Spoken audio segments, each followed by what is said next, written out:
So today we have to move a whole bunch of vehicles around. This one's going to scrap tomorrow. Eddie's taking the battery out of it right now. This one's going to scrap tomorrow. That one's going to scrap tomorrow. That one might be going to scrap tomorrow. But what we're doing right now is Eddie is taking the battery out of this so I can tie it down and bring it up to the house. Then we're gonna tow this ridge line out of the way with the Walden. Get this thing out of the way. Then we're gonna get this flex out so Eddie can strip this flex. And then the Solera is gonna go where the flex is. It was all going great until I almost just rolled the Walden in the mud. But it was a little tricky to get the flex out without moving the Corvette. But the Walden did its job through the mud. So Eddie's getting things ready. We're gonna get the flex out. We're gonna get the Honda moved. We're gonna get the Dodge out of the way. This is gonna be a whole lot of Tetris moving cars. So let's get going. Got the battery out? Yep. Sweet.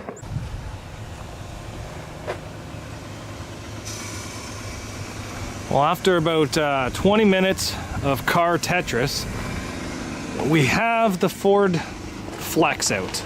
This was a vehicle I was building for myself. Call for a taxi? Yeah, no taxi. So this is a vehicle that I was actually saving for myself, but Eddie came up to me and told me he wanted a vehicle for the winter derbies. So I'm not going to be able to do the winter derbies this year, so I said, Eddie, if you want it, come on over, it's half stripped, and we can make this into a derby car. So we got all the vehicles moved. We got the Flex out without touching the Corvette. We got the Solera backed in there. We got the Ridgeline backed in there. Guys, we just moved all these vehicles without hitting our Corvette, which sounds amazing, actually. So now what Eddie's gonna do is he's gonna strip it out. Hold on, hold on, hold on. I wanna keep some of that. So what I want is the piece in your hand, because that's gonna go in the school bus. I want the heater controls and the radio out of this. Everything else can go. So heater controls? That's the heater controls. Okay. And then the radio is the one on the seat, and then there's another radio on the floor. All that's gotta stay. Yep. Everything else can go. Sorry if that sounds bossy, Eddie, but that's No, hey, you stopped me from throwing parts out that you... That stuff's for sale. Everything else goes. Even passenger seat, or if you want to keep it, doesn't matter to me. Cut it all up, I don't care. You can stay in. I don't care. Okay, so how this thing sits is it's pretty much half stripped out already. Sold a lot of parts out of it. So we have dash out, we got most of the center console out. I'm just gonna keep that as well. This door's locked, but we got all the rear doors out of it, and we got everything out of it. So, saying that, it's gonna be a lot easier to strip this thing, and we're just gonna put it straight into that Caravan. So today was mostly just a strip day. So what we did was we got the front bumper off. We didn't touch anything underneath the hood yet because we're not exactly sure what route we're gonna go yet. If we're gonna shorten it up and get rid of the rad or leave the radiator and put a good bumper on, we're not sure. As for front tires, I'm not really sure what we're gonna run. I'm thinking we might have to run our 17-inch dirt bike tires just to clear those brakes. Again, not 100% sure of that yet, but we will find out. On the back, we removed all the brakes, pinched over the brake lines, and we got ourselves, I think, 16-inch donuts on the back of it. 17s would fit, but I only had one 17, so I'd like to try to save it for the front as a spare. We got out all the windows in the roof. Front one was easy. These two were hard. They're basically like a windshield in the back of this. So there is a little bit of glass inside of here and stuff, but next time we come back to this, we're going to be moving all of this wiring up to that seat bar, and we're going to be getting rid of this heater unit. So to do that, we're just basically going to unplug it like we did. We got to loop the lines to it so that way we don't lose our coolant. I'm probably going to do it way up there because I don't want these lines back here getting damaged and broken. So what we're going to do is we're going to loop the heater core lines way up there, and then we're going to take out all this wiring. We're going to be very careful with all of our grounds, and we're going to relocate every single ground that we take off and move it up to there. So then that way we don't have issues. We got the passenger side seat belt out. Sorry, seat out. We got all the curtain airbags. We got the seat belt airbags unplugged. We got the driver's seat airbags unplugged. We got almost all of the airbags dealt with on this thing. Honestly, guys, it's been a lot of stripping of this vehicle. There's been so much in this that has just had to go. And there's still a lot more that has to go. Like, we still have to get out all these windows, the front window, and mainly just this wiring. Like, this is gonna be probably one day, if not 4 hours of just wiring this thing. So I want all the wiring moved up, and I want all the modules moved up high enough that they're not going to be sitting in the water that's going to happen to this thing over the winter.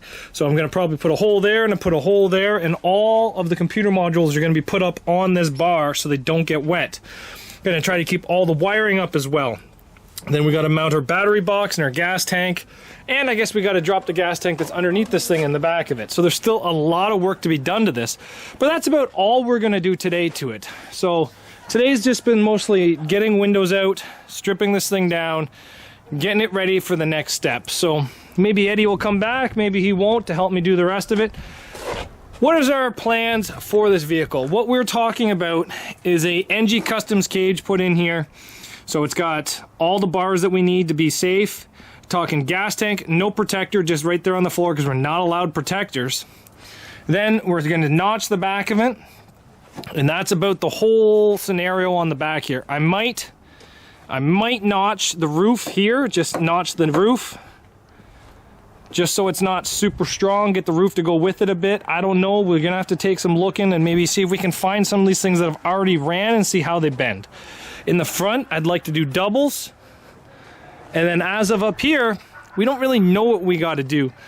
These Ford frames are a very, very weird frame design. So what we're thinking about doing is cutting about 2 to 3 inches shorter, plating it. We're allowed 6 inches of plate to help hold the bumper on, and then go from there. So that is our game plan for this. Are we gonna stick with it? I don't know. But we'll have to see. All the rad support is plastic in this, which kind of sucks, but there's not a whole lot we can do. I'm trying to see, I think this vehicle here, hood's latched, is the same motor. So I'm going to try to take the temp sensor out of that, and I'm going to try to take some sensors out of that to put into this thing, so then that way maybe it would do a little bit better in the ring if it has external temp sensors. I don't know. This is kind of uncharted ground here for us, so we're going to have to try to play this by ear and see what happens. So saying that, thanks for watching, guys. Hopefully you liked this vehicle. We got it out of storage today with Eddie, and we drove it up here to do what we had to do. I'm just going to start it up now. I'm going to put it tight to the garage because tomorrow all of these vehicles here have to go to scrap. So we're just going to move some, scrap some, and keep our day going.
I don't think our brake job worked out, so we're gonna have to come back to these brakes and do a little bit better of a job on them.